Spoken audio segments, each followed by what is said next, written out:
Hello বন্ধুরা, আসসালামু আলাইকুম। আশা করি ভালো আছেন। আমরা নতুন মজাদার ভিডিও নিয়ে চলে এসেছি আটার তৈরি পালক। সেই জন্য প্রথমে আমরা খেজুরের গুড় নিয়ে নিচ্ছি 1 চামচ, বড় চামচে। কিছুক্ষণ গুলে নেব এটা।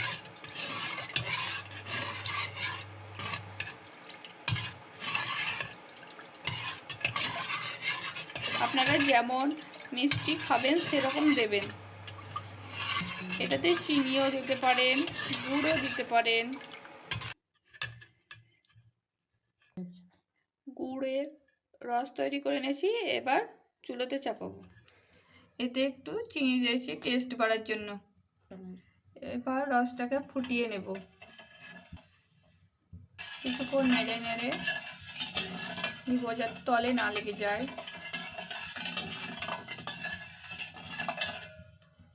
এদিকে রসটা ফুটতে থাকুক এবং এদিকে একটা ব্যাটার তৈরি করে নেব। তার জন্য চালের গুঁড়ো দিয়ে দিচ্ছি,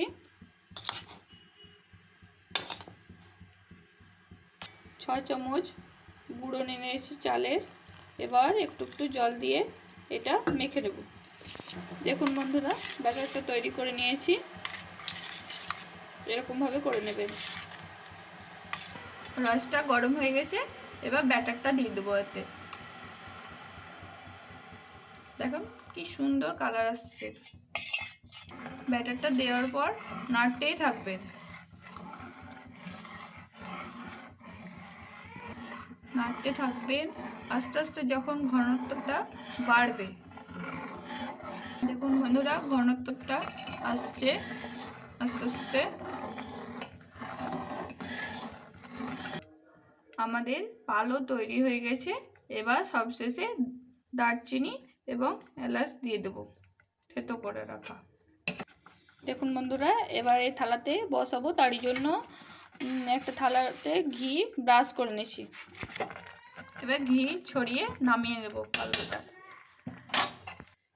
এবার থালাতে ঢেলে দেব।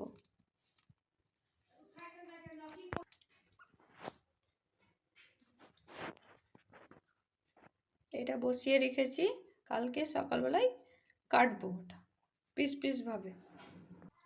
কি সুন্দর লাগছে, এটা খেতে খুব সুন্দর লাগে। এটা শীতকালে বেশি ভালো লাগে খেতে।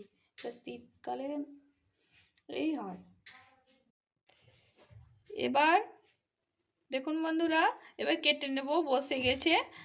আর এটা ফ্রিজে রেখেও কাটতে পারেন আপনারা। ফ্রিজে রেখেও কাটা যাবে।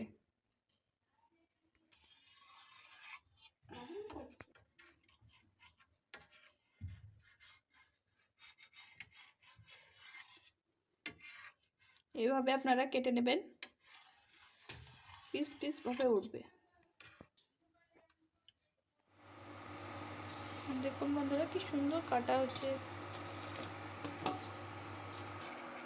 প্লেটের মধ্যে তুলে নেব, দিয়ে পরিবেশন করব। দেখুন কি সুন্দর হচ্ছে, উপর নিচ খুবই সুন্দর। বাচ্চারা এটা খেতে খুব ভালোবাসছে।